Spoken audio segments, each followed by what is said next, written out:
The White House, not surprisingly so, but as has in many times in the past, yet again, has been evasive to many questions that have been raised by yesterday's appointment of a special counsel to investigate President Biden's handling of classified documents. Hit clip 3, please. Do you acknowledge that the fact that the White House did not reveal this to the public, despite the fact that you've known about it for months, undercuts the president's promise of being transparent with the American?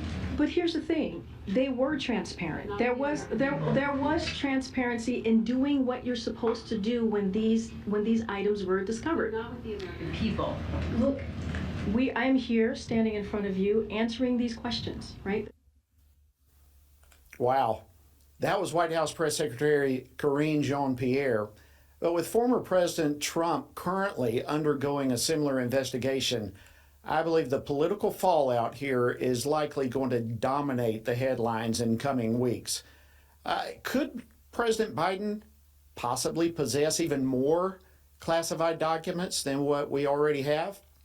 It's a good question. Also, how should Congress respond to all of this? Well, joining me now to discuss this is U.S. Representative Scott Perry. He serves on the House Foreign Affairs Committee, also on the House Transportation and Infrastructure Committee, but probably most notable, he is a chairman of the House Freedom Caucus and a good friend. Representative Scott Perry from Pennsylvania's 4th District. My friend, thank you so much for joining us this evening on Washington Watch.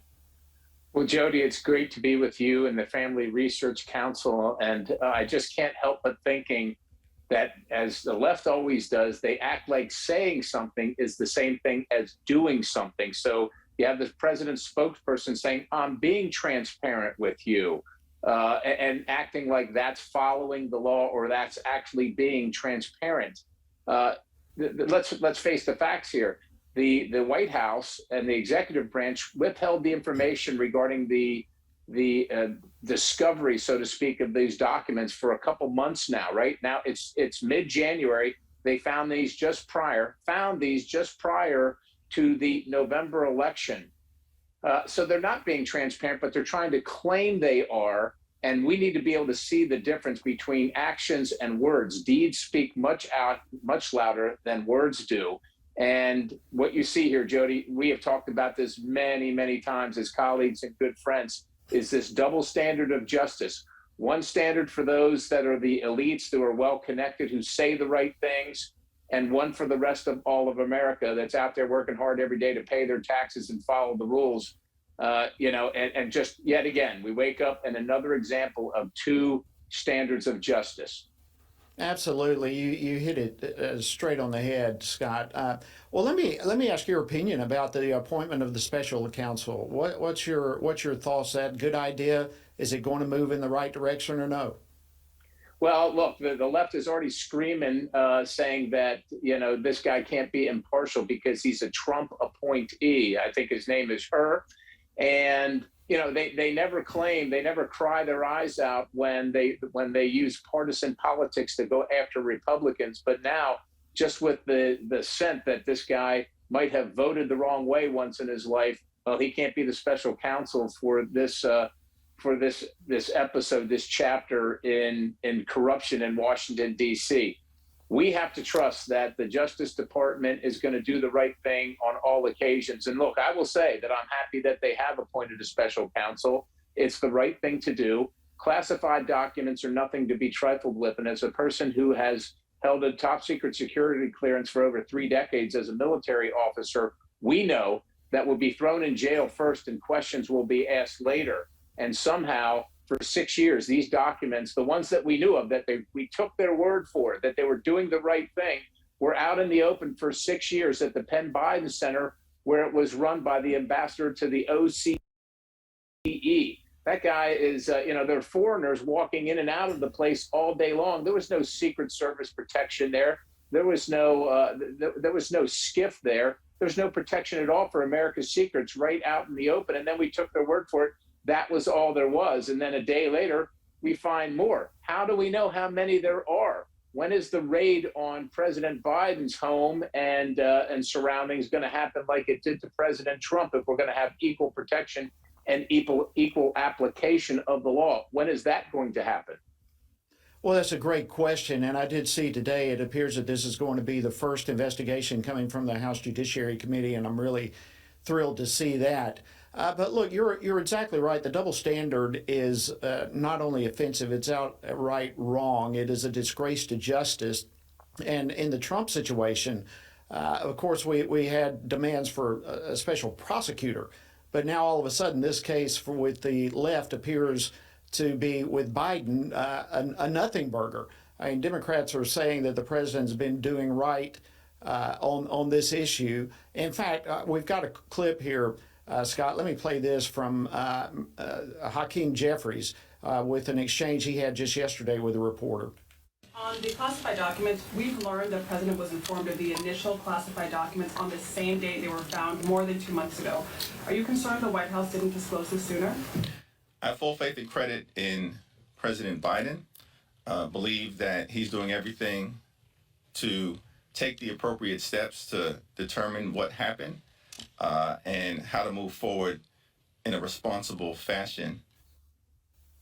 How Real convenient quickly, it is. Scott, I want to hit on a couple of other things. We only got a couple of minutes, but your response real quickly to that. How convenient it is. 2 months. The President Biden has said they've responded quickly. For 6 years, these have been out there, and President Biden had no ability to classify or unclassify or declassify any of these documents. President Trump, as the president, is the classifier, was the classifier. Something is very, very wrong here. There needs to be an accountability. Absolutely, and I'm excited to see that you guys are going to be able to do that. If we can shift gears a little bit, and I wish we could just have you on for the entire program with these things, but even some House Democrats joined you and some Republican colleagues yesterday to pass some legislation preventing the Biden administration from selling any more oil from the Strategic Petroleum Reserves, the SPR, to China or Chinese-owned companies, but there are those like Sheila Jackson Lee who didn't go along with this. Look at this clip. The American people are listening. They want an executive who can make decisions that will block the Russians from absolutely crippling us. They want a president who can utilize this reserve. It's so astounding.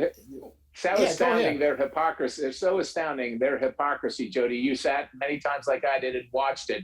Blocking Russia. This president is the one that allowed Nord Stream 2 to go forward while stopping the Keystone pipeline. This president has used the Strategic Petroleum Reserve for natural emergencies and national security threats to make sure that America has the energy it needs. Yet he used it politically to make sure he drove down gas prices prior to an election. Selling it to China is not in the United States' best interest, whether we have extra or not. China has called America their enemy. And so Sheila Jackson Lee, look, we're used to this, Jody. You and I are used to this. They talk big about China, but when it comes to actually doing something about it, they can't be found. And now they're being forced to pop their head up and show who they really are.